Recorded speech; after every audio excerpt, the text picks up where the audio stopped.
Arise to the heights like an eagle, the symbol of our national pride and identity. Struggles to win any major trophy, both in the world and the Africa Cup level with us. During this have traveled with the radio and television soccer commentator to 39 countries worldwide in search of victory on the soccer scene. Of the Atlantic Ocean in the West. On the continent of Africa, lands we have been together. From the mountain pyramids of Egypt in North Africa to the Dragon's Mountains down south and many places in between. And I know your determination. And so to you and other stakeholders in our soccer revolution, the coaches, the soccer fans, the media, and indeed the government, in defeat or in victory. Therefore, as we enter the 21st century, let all resources together of Mother Zambia.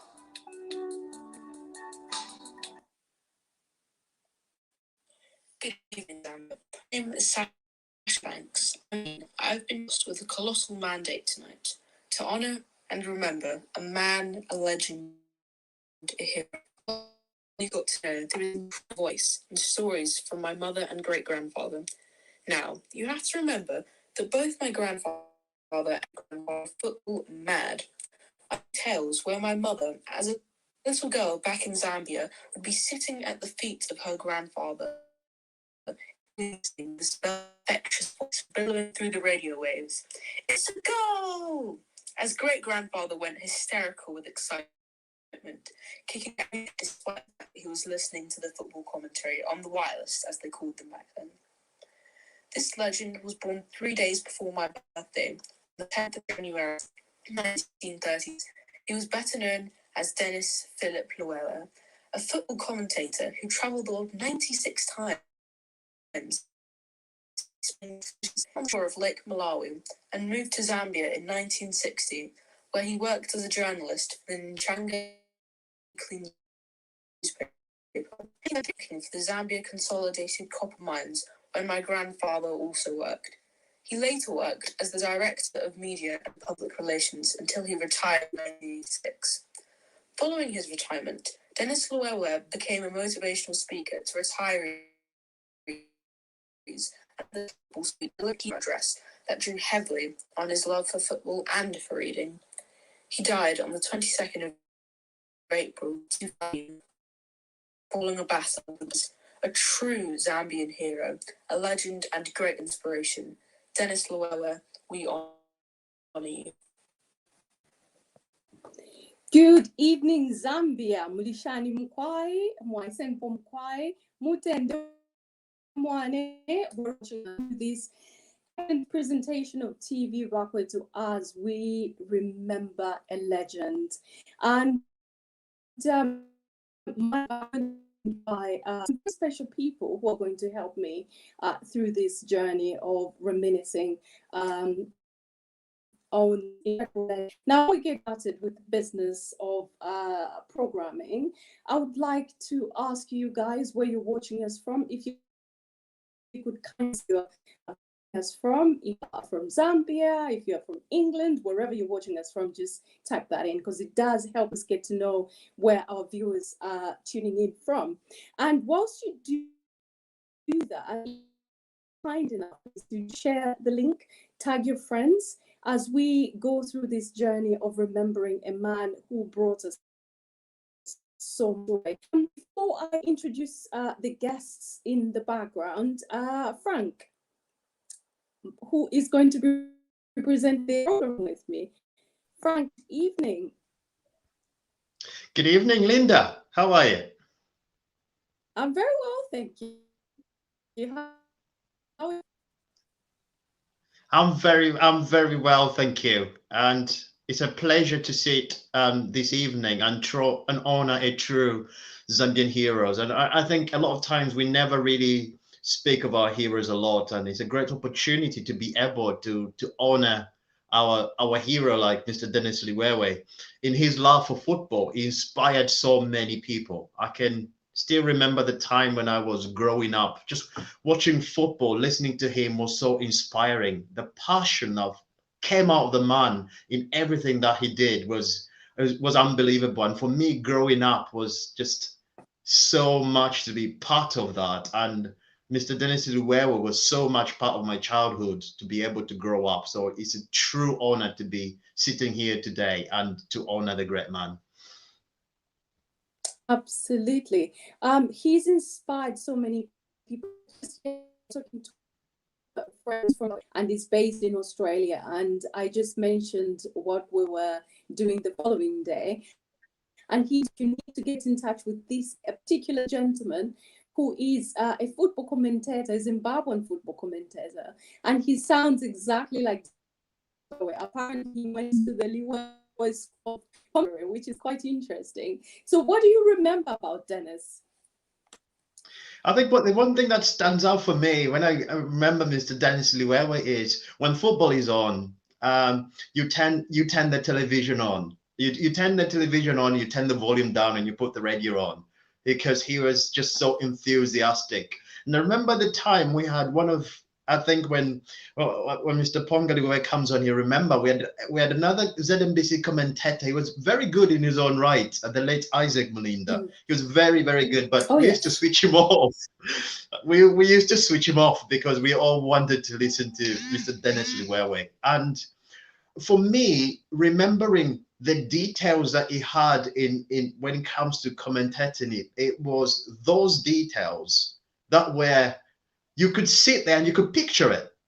As in, he would say, now he turns 96 degrees, 10 meters away from the penalty area. It's moments like that. You could sit there. You didn't need the television in front of you. You absolutely didn't. Absolutely. You just sat there. And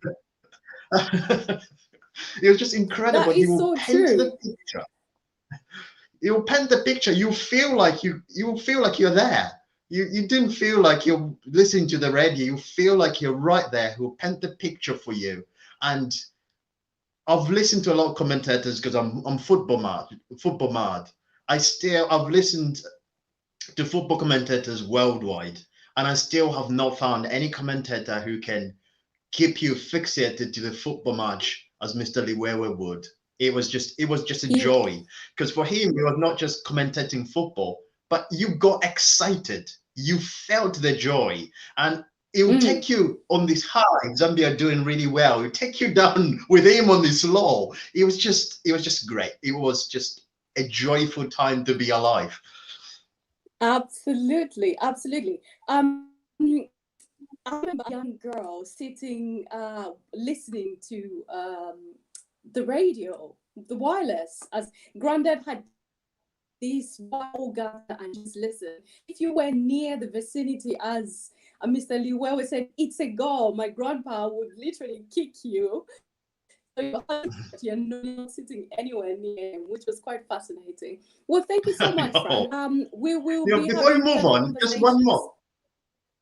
Just one before you move on, just one more moment, on my memory, and I'll disappear. I remember this Of one course. time. At this one time, I think there was a chance, right? And then Mr. Liwewe just went, "It's a goal!" Everybody was running. It wasn't a goal. And he just went, "Oh, it's a miss. It's a miss." And he was like, "Oh." Such an incredible man. He was such an incredible man. Now I'm going to introduce to the viewers Mr. Liwewe's son, Ponga Liwewe. Ponga, good evening. Evening, pleasure to be here today. Fantastic. Well, we're very grateful that you could join us as we reminisce through the years of football legends, and starting with your father. We consider him as a legend. He was a hero to the country, but you call him dad. Who was money as a father? Yeah, totally different from the people who the public recognizes as a commentator who was volatile, excited. I think as a father, he was in a different sphere. So I think he had two hats that he wore: the family hat and then the football hat. And when you looked at the family hat, he was I would call him a gentle man, because he never instilled discipline the hard way. I mean, a lot of my friends would fear when their dads came home. I mean, when you're playing in the neighborhood and you see somebody's dad driving in, and suddenly everybody is scampering because they want to get out of sight. But he was free with all of us. So I think most of the kids preferred to hang around our house because the freedom and the ability to let you express yourselves, let you speak your minds. I think he was very, very flexible, perhaps maybe slightly more modern than what was the trend at that time. So he gave us scope, to take our paths, choose what we want to do, choose our direction. But he was very, very strict about delivering at school. On that, he didn't compromise. I mean, I recall one time coming fifth in class, and to him that was unacceptable. He only accepted between 2 and 3, 1, 2, and 3, and that was all he would accept. That was it. Fantastic. Behind an amazing person, behind an amazing man, there's always an amazing woman. So I remember listening to Mr. Liwewe paints this incredible picture about them. Could you tell us a little bit about? Yeah, I mean, my mom, I think, was more the disciplinarian. So, if you did anything wrong and there was ever going to be a cane or a rap on your bottom, it was going to come from my mom, because I think she was more traditional in the way that she brought us up. So, when you were in trouble, most people would fear their dads, but it was the opposite with us. We were terrified because we knew that now we are going to answer for our actions. But my mom is very composed, very quiet. She is a disciplinarian because she's Zimbabwean, and I think they grew up in a culture where you knew your place as kids, and you had to behave yourself in a certain way, and there was no compromise on how kids would behave. So that taught us the disciplinary side of things as children. And I think it also helped us keep in line, because you would take one or two liberties with your dad, but when your mom was involved, you knew that you had to toe the line. So that was more or less. I think each parent played their part in how they guided us and how they brought us up, and I think it was a good combination. We were in a home where there was love, where there was happiness. I don't think I ever saw a physical or a loud confrontation between my parents at any stage.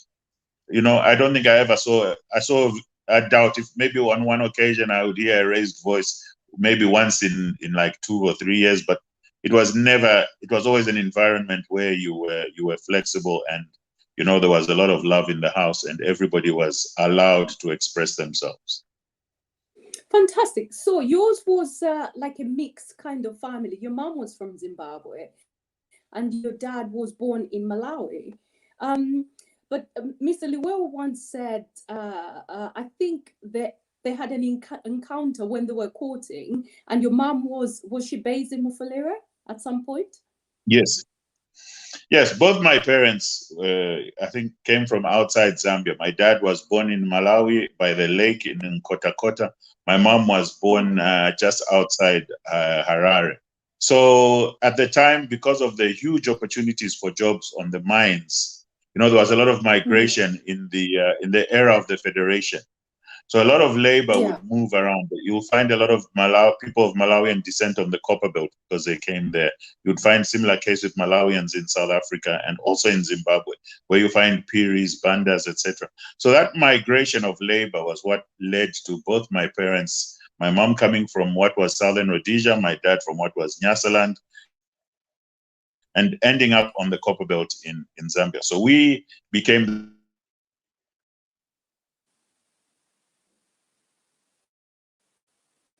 I think we may have lost. Yeah, so we became the first group of Liwewes to be born and bred in Zambia, and that is why maybe you may not find the name so common. But I mean, I was in Malawi for work like a month ago, 2 months ago. So many cousins, uncles, relatives, are on the other side of the border, and then we are like a branch, like a mini branch of a bank, isolated in another section. So we are the Liwewes who grew up in Zambia. Fantastic. I think that's Copper Belt, especially Mufulira, has something special. I don't know whether it's the Tent or the Lunsonga that is there. It produced legends for some bizarre reason. So if you have a look at the football legends, most of them came from the Copper Belt, particularly Mufulira. I remember my dad was very heavily involved in managing Mufulira Wanderers. So we used to have the Kalusha Walias, the Debbie Making, Ifo Chavala at home every so often. So it's just a realization later on in life that the Copper Belt produces quite a lot of football. So where do you think that came from for him? Sorry, I just lost you there a little bit, but let me start with a little bit about the Copper Belt and it's being the foundation of Zambian football, because when you look at the history of football in Zambia, because of the huge influx of males into the mining communities, it was viewed as a form of entertainment on the weekends to keep the miners out of trouble, to keep them out of the bars or the beer halls for too long. They would then flock to the stadium and watch the football there. So that's how the Copper Belt evolved. And obviously the mines, with all their facilities and resources, provided that everything be made. Football pitches were built, training grounds were built, there was football in schools, in community centers. It was all over, and therefore, the concentration of football development in Zambia was centered around the Copper Belt. Not so much now in these days where Lusaka has taken a lot of the economic power, but at the time it really gave scope for for that region to be the dominant part of Zambian football. And if you lived there, I mean, you could be in Luanshya. If you lived in Kitwe, 30 minutes and watch Roan United. You could watch Rokana United in Kitwe and Kitwe United. You could be in Chingola, another 30 minutes down the road watching Changa Rangers. So it was really a hub of football, and it was really thriving. And I recall later on when I would say about the 80s and probably early part of the 90s, 90% of the players in the national team came from the Copperbelt. I think you had an exception like Dabi Makinka, who was in Lusaka playing for Profund Warriors, but everybody else came from Power Dynamos in Kana, Mufira Wanderers. All the Copperbelt teams was where the strength was, and that was something that stood out and shown out as a growth area for Zambian football. But personally, I got involved, living in a house where football became such a prominent role because, when you're a kid, your dad is traveling, he's out of the country, and where is he gone to? Oh, he's gone for football. And then when you get older, he starts to take you along to the stadium, and you say, okay, this is interesting, this is fun, and then you develop an affinity for football. And from then on, it was almost impossible not to fall in love with football in that environment. Do you know what? I understand that point completely, because your parents are so heavily involved in it. You've got no choice but to kind of fall in love with the game. Otherwise, it becomes boring. So this leads me quite nicely to my next question. How has it been like for you? Because obviously you went into the same industry for work. How have you found, so to speak, working in the shadow of your dad, or do you not consider it as that? No, I've enjoyed my own journey, and I made personal choices to work in football. I studied at the Copperbelt University Business Administration, and my friends who I studied with will tell you that I always had two sets of books, one, a bigger pile of football books and a smaller pile of my university books. So I think at that stage, I'd already caught the football bug, and I chose my own path. I started on radio with him because on one match at the stadium, there was nobody to do analysis. So he asked me for an opinion, which I did give. And thereafter, people said, oh, you spoke really well. And then from then on, I was on radio for quite a few years. When we went to the Olympics in '88, I was still a student, but I had to find ways and means of getting to Seoul, South Korea. I was 22 years old, but through all sorts of mechanisms and pleading for my dad to get me a ticket, I found myself at the Olympics on radio. Wow. And I think that was amazing. when I really, that was when I really started to work closer with him on radio. But I chose my own path. I've worked more on the print side of media writing. I worked for African Soccer Magazine in England. I've worked on the TV side for Super Sport. So in a way, our paths were similar but different. I mean, I knew that I would never be able to compete with him because he had that natural ability. It came out of him, it flowed. He was able to express himself in ways that I don't think I've heard anybody else come close to. So I knew that I had to take my own path, take my own destiny, and my path would be in the areas of TV, in the areas of writing, in the areas of sponsorship and marketing of football, which is where I delve in at the moment. So I've always known that, I was fortunate because he gave me the window to see the power of football and to be involved in football. But I did choose my own path and my own destiny in which areas of football I would be involved in. Yeah, and I think it's safe to say you've done incredibly well. It's fascinating you mentioning that school in my classroom. I was in the same class as Kalusha Walia's youngest brother, and he was exactly the same. He had two piles of books. One was soccer, and then the others he would keep in my bag. He would just literally come in because I'd said I had to finish school, otherwise you're not getting into football. So Chizai was forced to come to school, and he would be like, Linda, what's with? for me, I'm to play football, you know, as my career. I don't have to be at school. I don't have to concentrate. I just have to finish. So that's quite interesting that you knew earlier on that your path was somewhere else. Fantastic. Now, we have another guest, a special guest, who I call a walking Zambian historical encyclopedia. And he's going to be joining us. Uncle Wayne, good evening. Welcome. Hi, hey, Ponga. Ponga, it's been a long time. Very long time. I'm recalling the Colgate Cup finals now, and the national team sponsorships with Colgate and the contribution to Zambian football development. It's all coming flooding back now. Man, those were the days, weren't they? Yeah, but your dad, man, he was something else. There are very few that God releases in that manner. Now, you know, something that I learned many years ago. I don't know if you know about it, Ponga.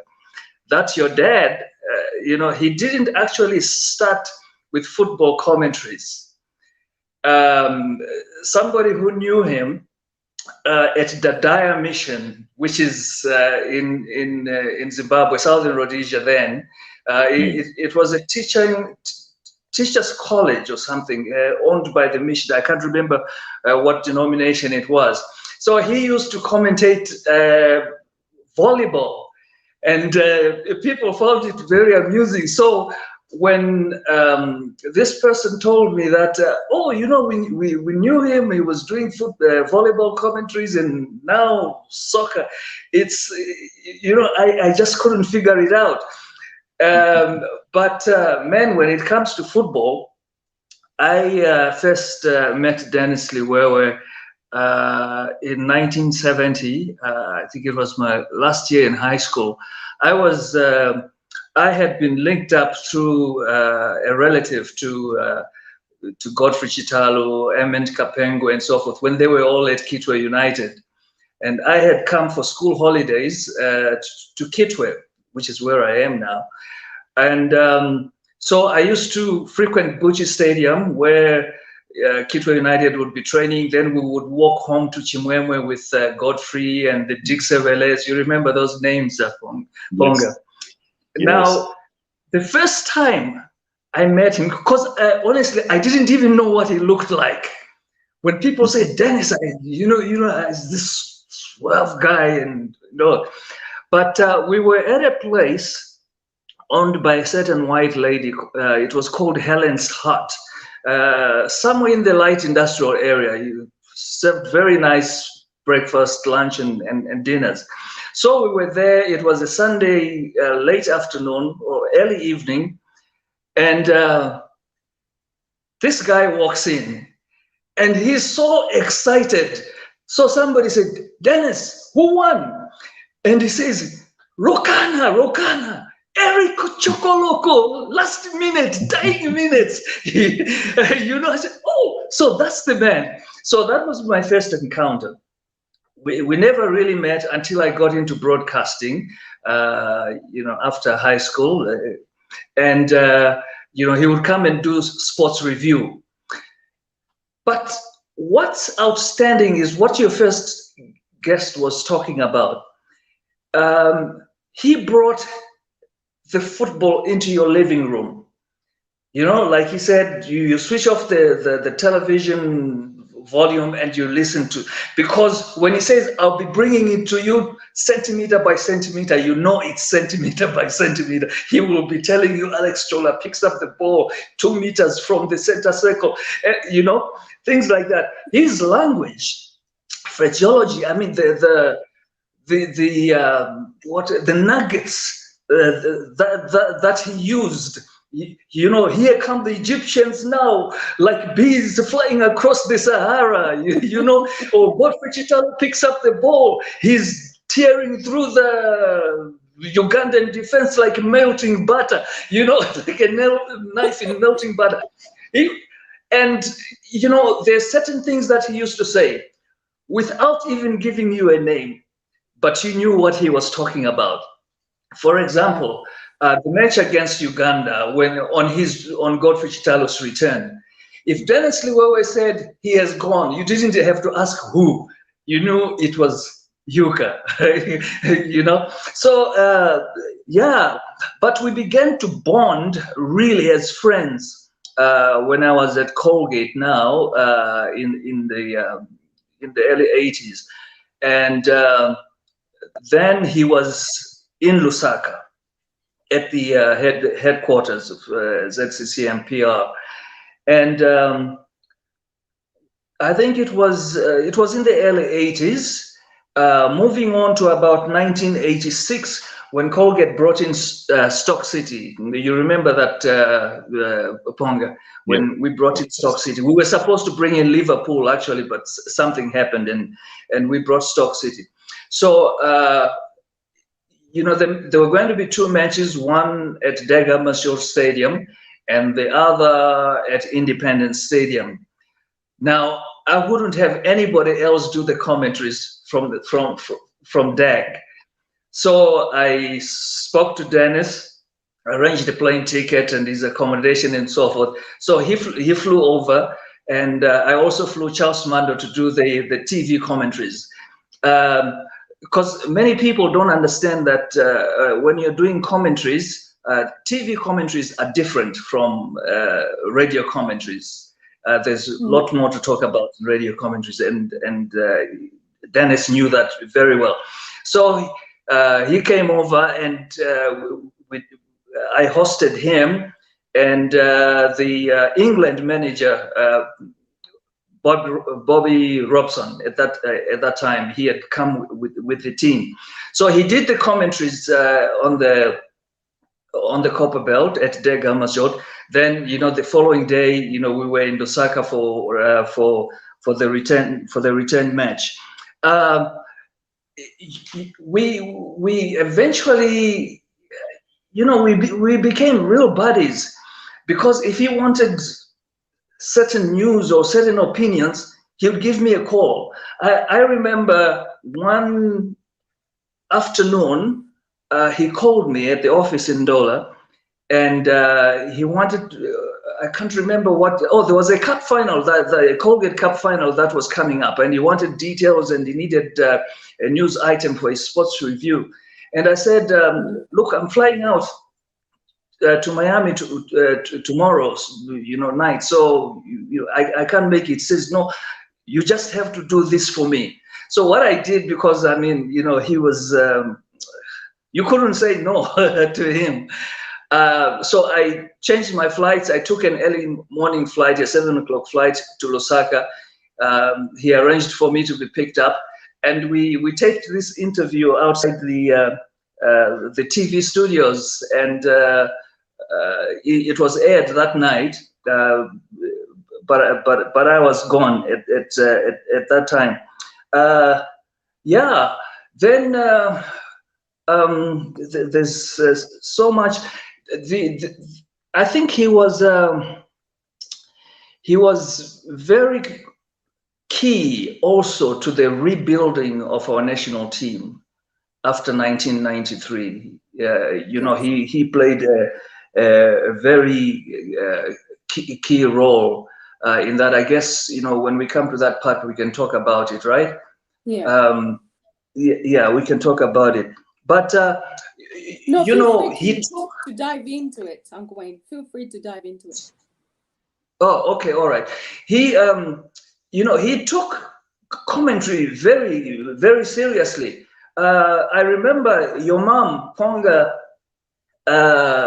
being interviewed. I think I read that in the papers, or was it on? I think it was in the papers, saying that you know, when a foreign team was coming, he made sure that he knew all the names, he knew how to pronounce them, and then he would create the game before it started. So, you know, he would be in the shower or the bathroom, and he would be saying, you know, Mohammed picks the ball, center circle position, he strikes, you know, he practiced all the names so that when he gets to the real thing, he knew exactly, you know, how to pronounce a name, you know, what the person looked like, and so you know, Mrs. Liwewe would hear this voice, you know, coming as if from a stadium or something like that. But I was talking about the important part he played in the team. He was an encouraging voice, because that evening when the team when we learned that the team, you know, had perished, he went on air, and you know, he did this moving eulogy where people were weeping in the studio, and so that was an unforgettable moment. But then when we began to rebuild the team, we spoke a lot about that, because after the Winston Gumbo led FAS executive was dissolved, I was called by the chairman of the Sports Council, National Sports Council at that time, Mr. Tom Mtine.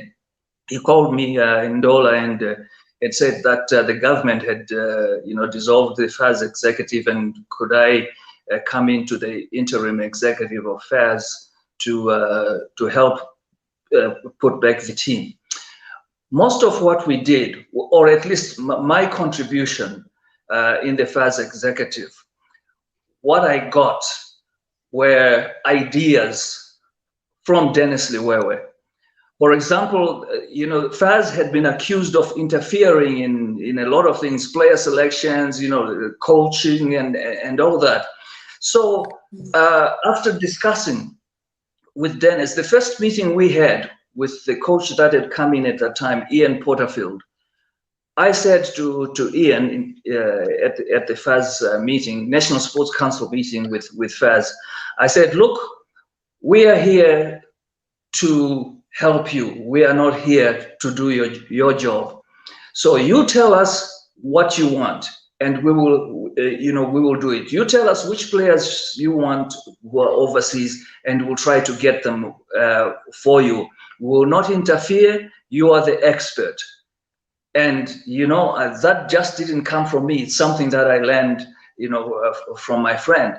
And so, you know, when you listen to a voice like that, or wisdom like that, and it makes sense, you carry it further.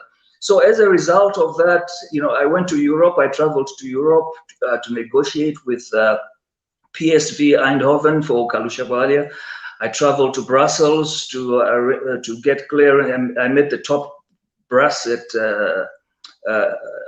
Anderlecht, the president of the club and so forth, to get Charles Msonda released. We tried to get hold of Johnson Balia. We couldn't locate him, and so forth. So, and you can imagine then what's, you know, the progress that we made after that. We did what we were supposed to do. And one of the things Dennis said, you know, you guys have been given an assignment. Just do your assignment, hand over what you have to do, and let's, you know, other people take over. So one of the things we were to do was to come up with a new constitution for FAS, organize elections, prepare for the 1994 Africa Cup, which is exactly what we did. And after that, we traveled to Kabwe. We had elections, and that was the executive led by Jabez Zulu that came in. So, yeah, you know, Dennis, they don't come like that anymore. Many people who went into football commentaries, you know, they tried to imitate him. But you can't imitate Dennis because it will be fake. Yeah. You know, Dennis Liwewe was Dennis. Well, yeah, Dennis Liwewe was Dennis Liwewe. You know, one thing I forgot to tell you was that when it was in late 80s, very early 90s, before I left the country, 94, yeah, somewhere around there. When football, when there's a game on the Copper Belt, an important game, ZNBC through Hopkins Maplanga used to ask me to do the the television commentaries. I could never do radio, you know, because Dennis will say, "I'm giving it to you at 200 words per minute," and then he will just blow. You know, he will just blow. So I did. Wasn't he? He Sorry? had this special skill. He had this special skill. He was so detailed. Yes. In going on that. Yes. You didn't have to be watching the television to actually enjoy a football game. No, because you know, he described everything. You know, he turns facing the eastern direction. You know, 2 meters from the corner flag, swings one. It was detailed. I mean, I'm getting so excited because I mean that was an incredible human being. Yeah, and you know, when I learned he was unwell, I learned quite late actually. That, you know, the photograph that I sent you, we had taken that about 2 years earlier before he passed, and I tried to call Mrs. Liwewe to check on him, but you know, I just spoke to her. She couldn't, you know, he couldn't come to the phone. So, you know, I sent my regards, my best wishes and prayers and so forth. Yeah. Well, thank you so much. He's a special, special human being. I'll come back. I'm just going to add my colleague Frank so that he can ask you a few questions. But before we do, I just wanted to find out, where were you when the Gabon air disaster happened? You know, I was in my office about 9 in the morning in Dola, and I got a call from Mando Mtine, Tom Mtine's son. He said, he told me that he was at the bank and he saw something flash. You know, our bank used to, Standard Chartered, used to have the Reuters news service. And he saw something about the Zambian national team, you know, plane missing and all that. So he called me and I thought, you know, this can't be real. Then somebody called me from ZNBC. I thought, okay, I mean, they'll find the plane, because at that point it was still a missing plane. I doubted. Then later in the afternoon, only when I got home and I was watching CNN, you know, the CNN anchor said, you know, the Zambian national soccer team, you know, has perished. And he said it was one of the finest teams in the world. I'll never forget that that sentence. One of the finest teams, and for sure we were at that time. You know, there was no, it didn't grip me at all. The funeral took place and all that. It's only about a couple of weeks later, I drove to Lusaka and I passed by the place where they buried, and I began to see those names, and most of those people were friends of mine. Most of the players, you name Godfrey Chitalo, who was the closest to me, Alex Chola, Wisdom Chancer, Elton, Eston Mulenga, and so. In fact, Eston Mulenga, when I went to get Kalusha Bwaleya's release, there was a Ghanaian national team player who was playing with Kalusha. His name was Niam Lamte. He told me, he said, you know, I was really looking forward to playing Zambia in the quarterfinals or semifinals. And Eston Mulenga, you know, was my most favorite player in the world. Just imagine, you know, yeah, most of them were friends of mine. The Debbie McKinkas, oh man. And you know, one sad thing about it is that somebody later sent me a photograph, because Godfrey Chitalo was coaching the team then. They were shifting camp, or they were to Lusaka or to the Copper Belt, I can't remember, but they passed through Colgate. Godfrey had called me. I said, pass through with the team. And they did. I took them on a factory tour, and I gave them all gift packs. and we took pictures. Somebody years later sent me a photograph of that, a copy of that photograph. I was standing with a team. I was standing between Godfrey and Alex. Yeah. And the what broke my heart is that everybody on that photograph perished in that plane crash, except the only two people who were alive were me and the Football Association of Zambia driver, the bus driver. That So was sad, heartbreaking. so sad. So yeah, so when I passed by the where they were buried, that's when I realized, that's when I had closure. I just broke down and cried. I just broke down and cried, because those players would have, with the opportunities that we have now, had it been that time, most of them would have been playing overseas. Absolutely, and they would have won the World Cup for us. Oh yeah, It was Dennis Liwewe's commentary and President Chiluba. Actually, we're going to on them the link, Chiluba and Mr. Liwewe. It was so emotional, so touching. Even when you are quite young, that something incredible happened in the country. Mr. Liwewe, where were you when that happened?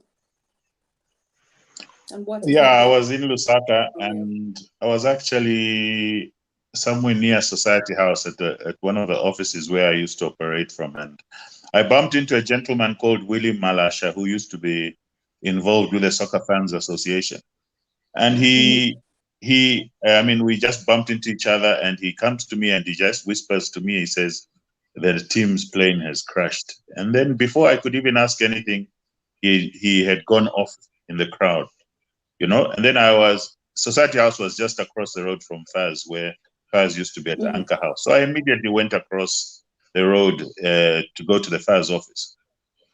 And then I get into the lift, and then I hear people whispering. They're saying, don't tell him. He'll break down on you.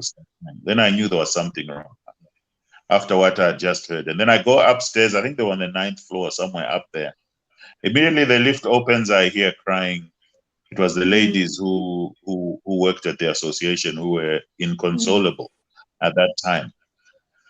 So I immediately rushed home to inform my dad that I've heard this news and I've been to Faz, and I think it's true, because the people there are in disarray and in tears, and it's just all hell has broken loose. So we drove to the Ministry of Foreign Affairs, because he suggested that, if anything has happened outside the country, that's the best place to get information. And immediately we drove into Foreign Affairs. We were taken to an office, we were given seats, and then one of the officials there confirmed that it was true. Immediately, I would say probably within 15, 20 minutes, the BBC were calling him to find out what the situation was. And he started to give, them the information, and then he said like 2-3 sentences, and then he couldn't continue. He broke down, and then I got the phone from him and I said, I'm sorry, just give us a few minutes, call back in about 5 minutes. And then thereafter we drove home, and we just, I don't know, it was unbelievable. It was just something we couldn't comprehend or understand at that time. It was probably the worst thing that we had ever felt. Yeah. Such an awful event. Was your dad meant to be on that flight at all? He would travel under ZNBC, and normally they would put together some resources, and he would then jump on the plane with the team. But I think at that time they were struggling to put together the resources. So they said he had been informed that he would travel, but at the last minute they hadn't raised enough from the sponsorships for the broadcast to be done. So he was told that, okay, this trip we haven't raised enough, so you won't be going. But initially he had been meant to travel with the team. Goodness me. Frankie, over to you. Wow. That is a lot. I was probably, when all of that was happening, I was probably about 2.5 years old. It's just gut-wrenching to think about that. The first question I would ask, probably that is, Mr. Liwewe, how did it change your father's outlook to life, knowing that he would have been on that plane? How did it change his outlook? I think he was not that touched by that, because I think in a way he probably felt, you know, I don't know. You feel sometimes when you lose 30 people, you know, who you have been close to.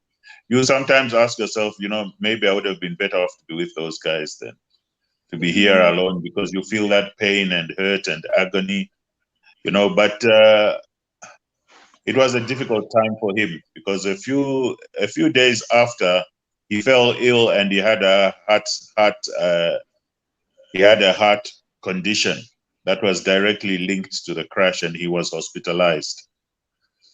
And then the government, thank God, took him to South Africa for treatment. So he was treated in South Africa, and then he came back. So it was that emotional and heart-wrenching for him to see all those young people he had seen start their careers, you know, see them develop into where they were, who had, you know, put Zambia on the world map, and then in one flash, they are all gone. I think it took him a while to adjust. But having said that, Mr. Malunga spoke about the tribute he did on TV, and I think that tribute went a long way towards lifting the mood in the country, because he spoke about how we had to go on for the sake of the players who had left. We had to honor them by succeeding, you know, because they had lost their lives trying to take Zambia on the football map, and therefore we can't just give up. You know, we have to drive forward for their sake. And I think that changed the mood and the spirit in the country. Suddenly we felt that, you know, we are going to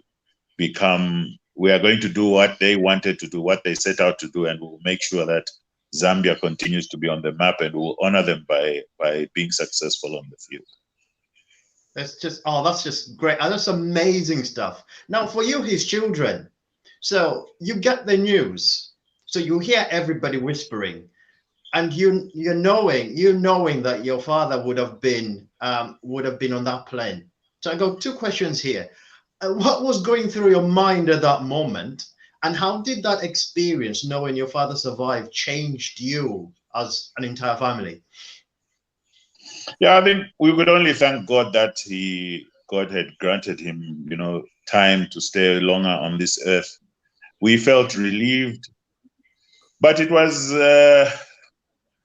like a knife had been stuck in your heart, because you know, as Mr. Malunga said, the players that time were my age mates. So previously I'd gone to football and worshipped, you know, people who looked like giants, like Peter Kaumba, and those were my heroes. I was a little boy.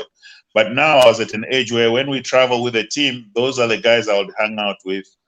You know, I had been in South Africa 3 weeks before the crash. I was staying with Wisdom Chancellor at his apartment. He had just moved to South Africa to play in South Africa.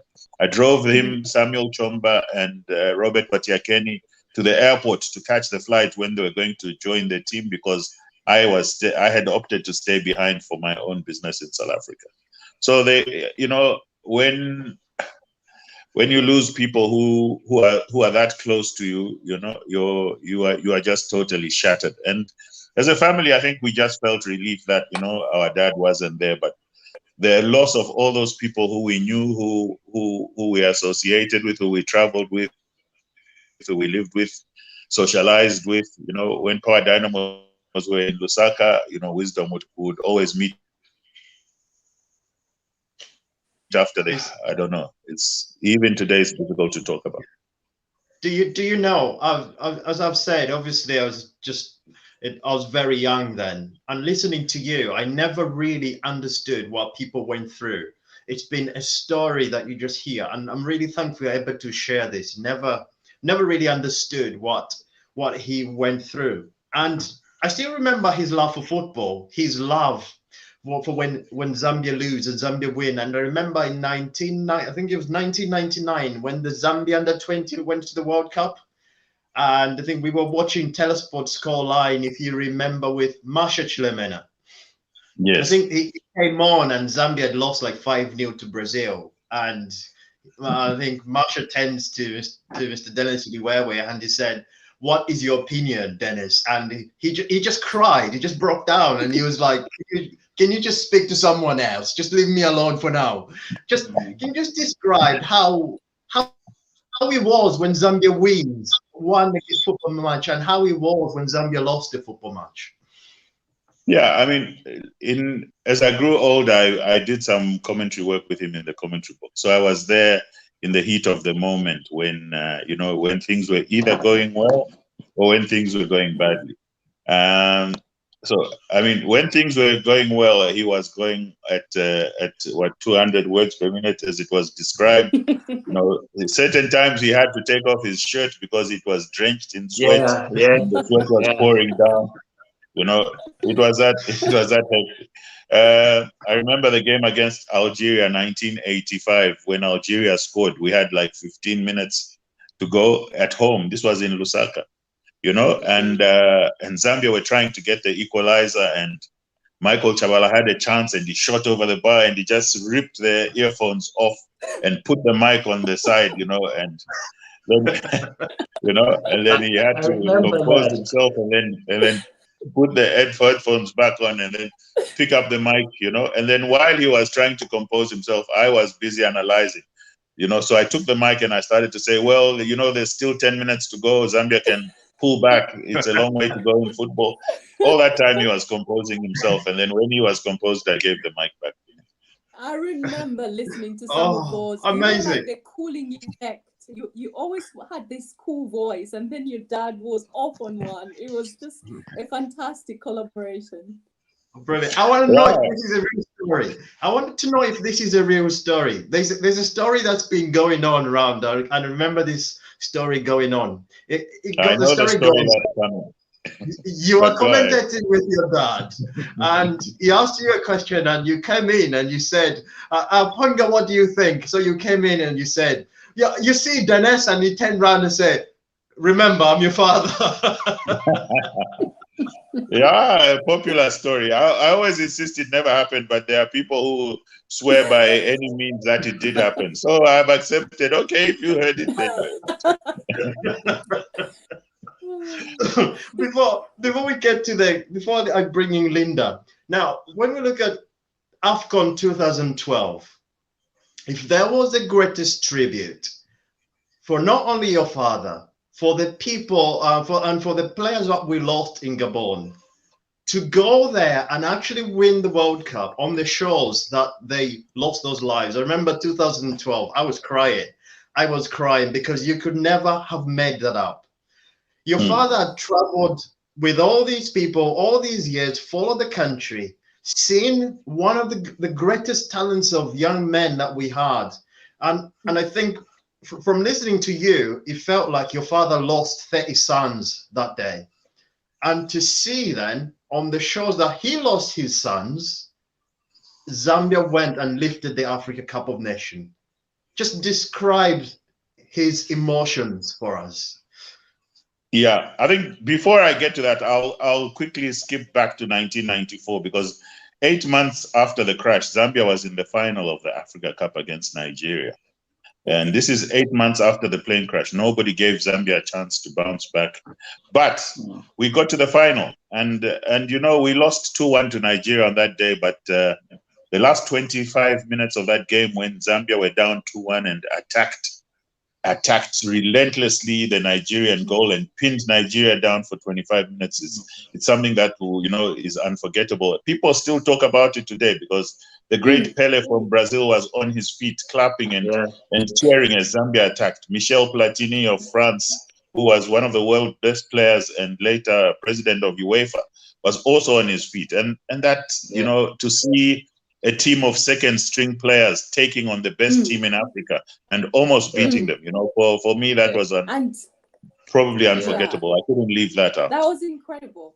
And that team, that was the team with all the greats, the Nigerian team. They had their own coaches. They had fantastic players. Yeah. That was the Nigerian team that went to the World Cup a few months later, got to the second round. Yes. But back to 2012, I mean, it was a tremendous moment. Although my dad didn't travel for that final, I think at that stage, age was beginning to take its toll, and he, you know, he opted not to travel, but he followed it religiously and closely. And for him, you know, he even said after the interview that after the final that, you know, at this stage, if God were to come and tell me that it's time to go, I would say, thank you, I've seen it all. This is what I was waiting for. This is what Zambia needed to do. And this is what I prayed for all these years. And if you want to take me, you can take me now. It was a charisma of the man, isn't it? It's amazing, because I remember that week, knowing we're playing Ivory Coast with the players that they had, and a clip from Movie TV came in, and he was talking in his typical Dennis Liwewe fashion, and I'd given us no chance, and I saw this man with so much hope, and he sat on there saying, all these players are gonna come with their Drogba and everyone. A Zambian by nature cannot be belittled. This Sunday, we are going out because those boys are going out to fight for their heroes. And I was sat there thinking, if I was in that changing room, I would be so inspired. With that emotion in the biggest game, and he sat there with so much confidence, and he just said, the spirit of their brothers will guide them, and Zambia will overcome. And for me, when I remember anything, that's like the greatest moment. Just the confidence of the man, the confidence in his country, the confidence in those players. A man that you would want to have on your back when things are difficult. That was just a true inspiration for me. Banksy. Well, nicely summed up, Frankie. That was a little bit of that. Having that motivation, and I've been studying a little bit about he mentioned speaker, wasn't he? So he started off as a journalist and a motivational speaker. Uncle Wayne, would you like to add on that?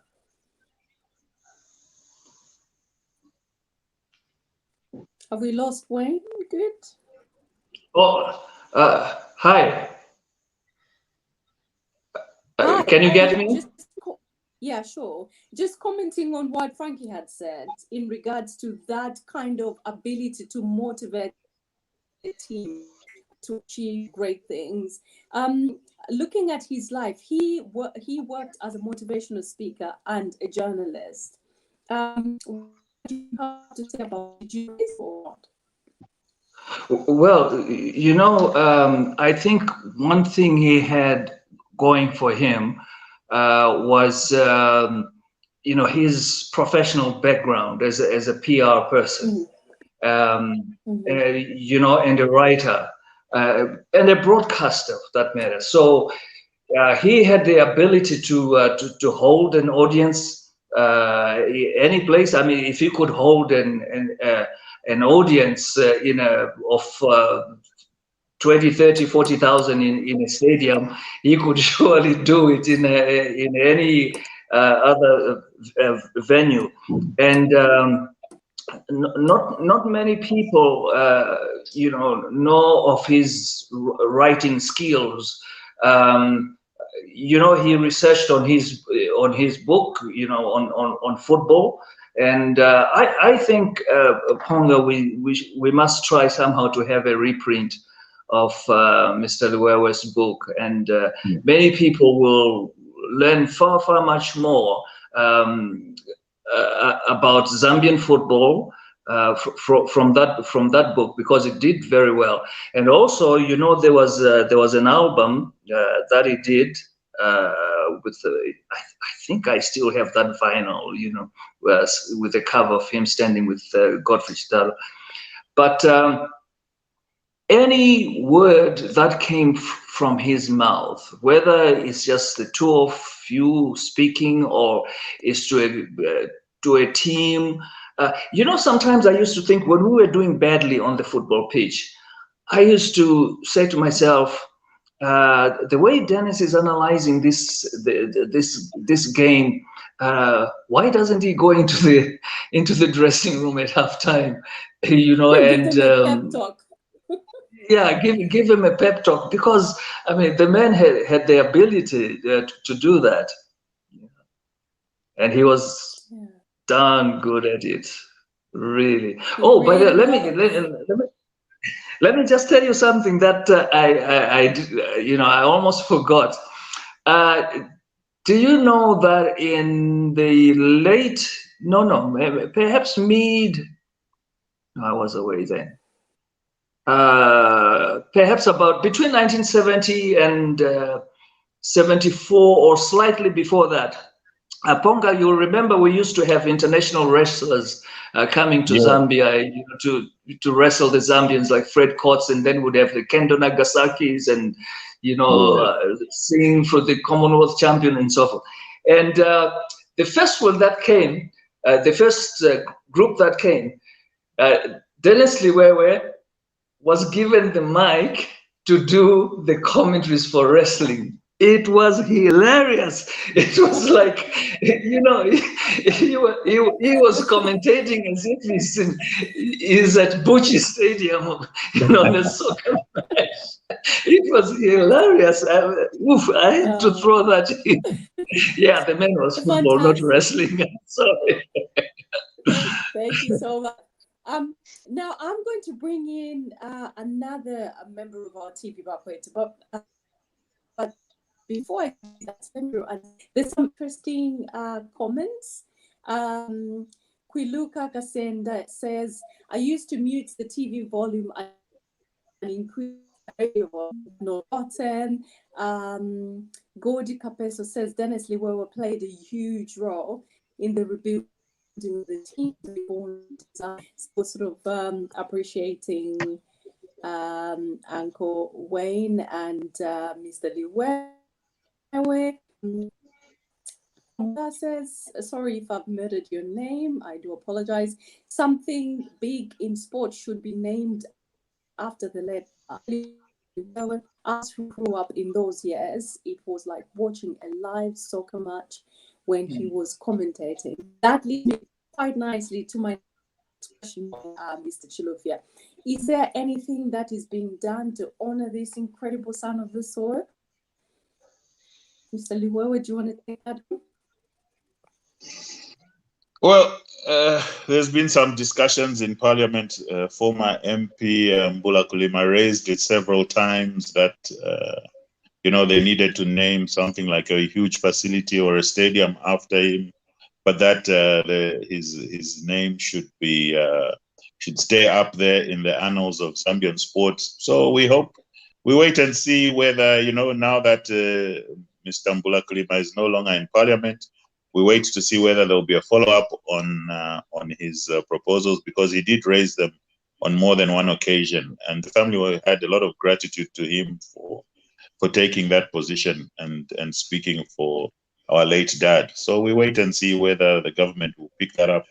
But nonetheless, I mean, we as a family are proud of his role in unifying people.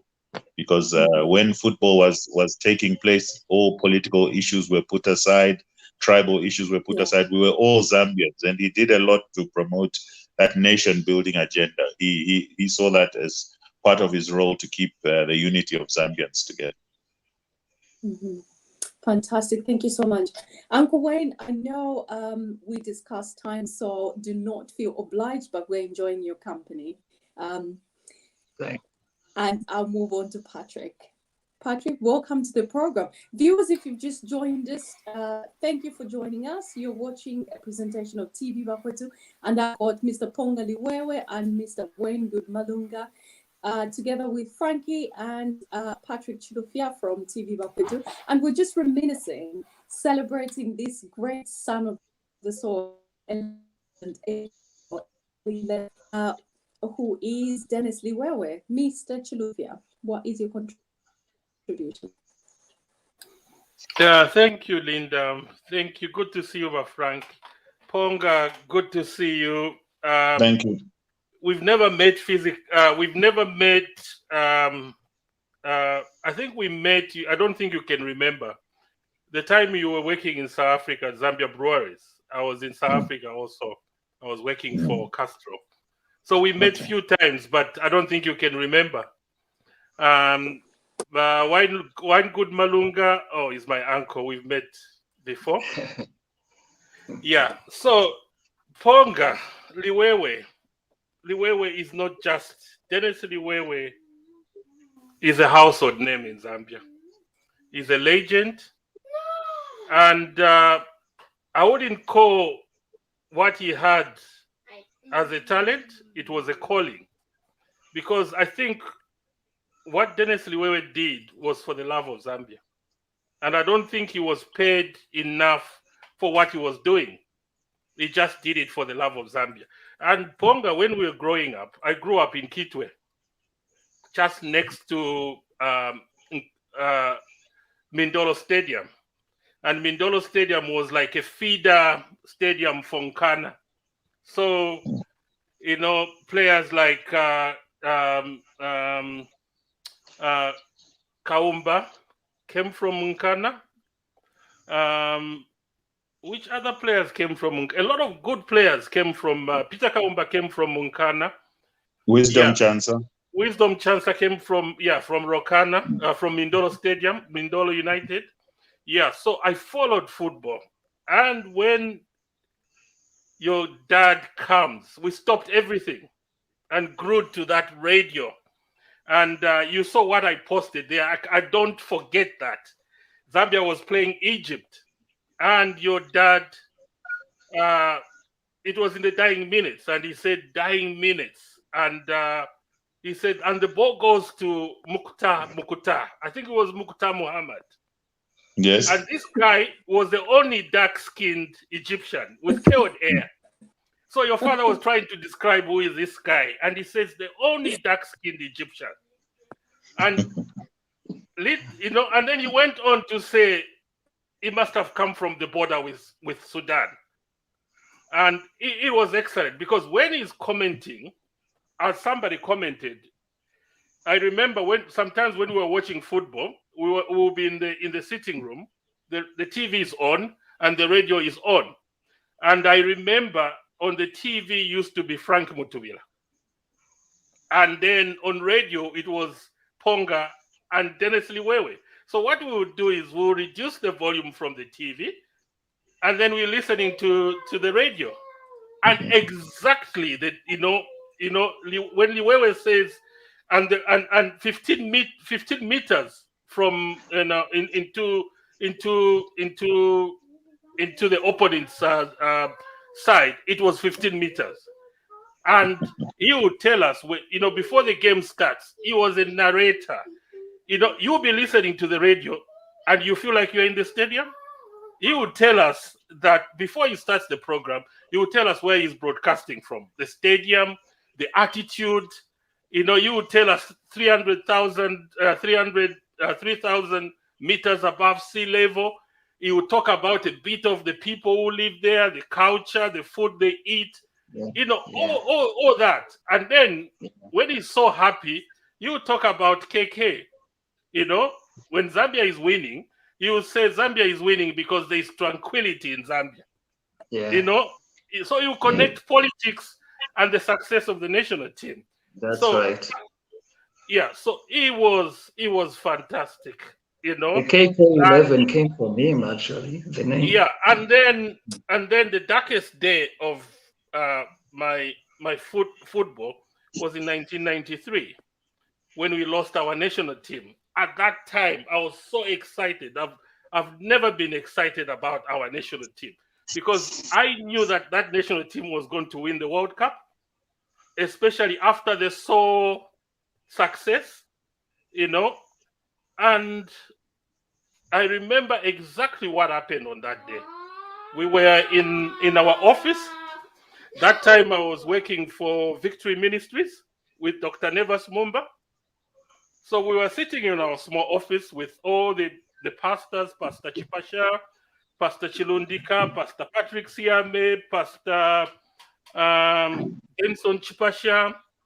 So we were sitting in the office. I think it was just about midday. And then Dr. Nevers came in, and he told us that, guys, I've heard that the national team has clashed. Apparently, Dr. Devas Mumba is a cousin to Frank Mutubila. So Frank Mutwila called Dr. Nevers Mumba. So I said, no, you're lying. So we started, we had a TV in our office. So we went straight to the TV. And that time, ZNBC was only operating in the evening, you know, starting around 6 o'clock before the news up to midnight. This was about 12 o'clock in the afternoon.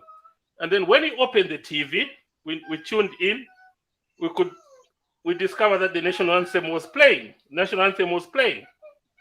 Then we knew that it was true. Then after the national anthem, Frank Mutwila came in and he announced, I'm telling you, Ponga, Uncle Wine,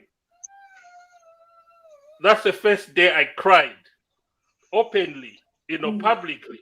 You know, Dr. Mumba and the rest of the pastors came to console me, and I couldn't control myself. You know, it was the darkest day of my life, and I will never forget that day. Thank you so much. Thank you.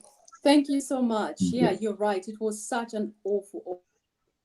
We not make all this footballing in the house. You were football crazy. Your dad was football crazy. I'm sure other siblings.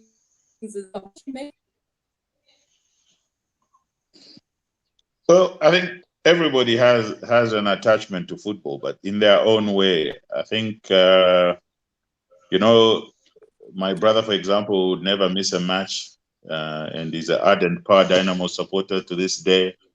You know, but his enjoyment and celebration of football is something he prefers to be private.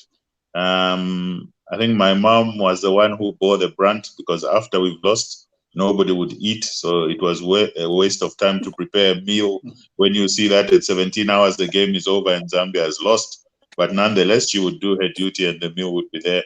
Would probably eat it the next day because nobody had the appetite. I mean, I recall even before the game, you wouldn't have appetite because your mind since morning has just been on the match. So everybody in the family had their role to play. You know, my mom had to console us several times after the game because everybody was in a depressed mood. But more often than not, we were celebrating, and so I recall those great days because those were the greatest days of Zambian football, when we could beat Algeria, we could beat Morocco, Cameroon, Tunisia, Congo's DR, that time called Zaire. I mean, we could play any team in Africa and beat them. And unfortunately, we have gone off the boil a little bit now. Yeah. I hope that spirit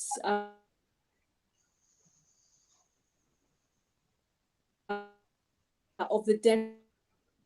What is your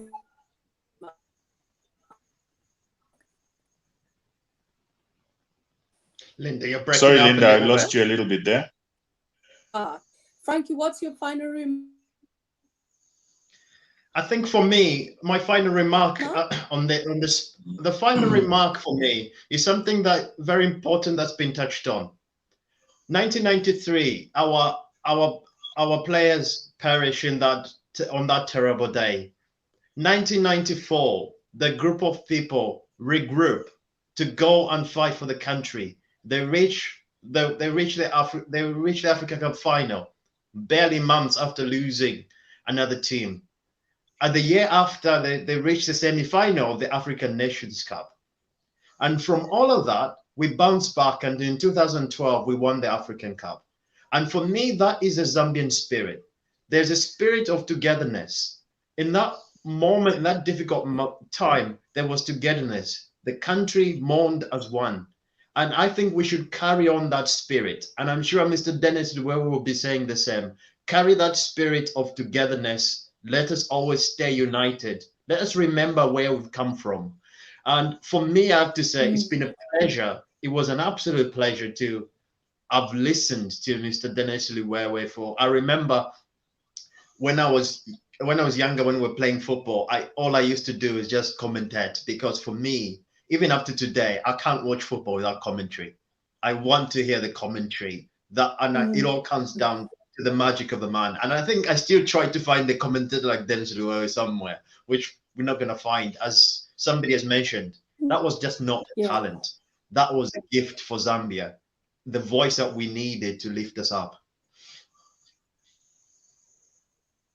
So for you, it's the comment. Me, it was the love of the why. Anyway, instead of watching television, I grew to love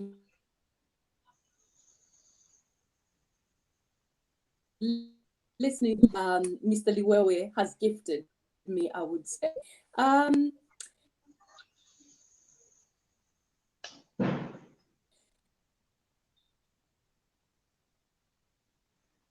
I think we lost you again, Linda.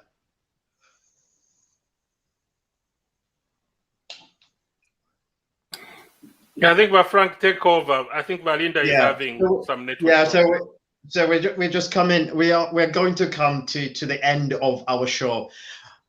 Mr. Ponga, Mr. Malunga, our absolute pleasure. Thank you so much for joining us. Thank you so much for taking your time to come and talk to us. And I think a lot of people today have tuned in because for every Zambian, young or old, Dennis Liwewe is a name that is always going to live on for a long time. So thank you so much both for coming in and sharing the story. It's been eye-opening, and we tell the story. And you mentioned about the book. When we go off live, I will talk to you about the book before you run off. Excellent. Thank you so much. It's been a pleasure. Thank you. Thank you. Right. Thank you so much for everyone. Good night. Thank you so much, everyone, for joining us on this very special presentation of TVBAKWETU, where we've been able to honor the late, great Mr. Dennis Liwewe and also our fallen Zambian heroes. This has been a special presentation of TVBAKWETU with Linda Banks and Frank Siliki. I'm saying goodbye for now.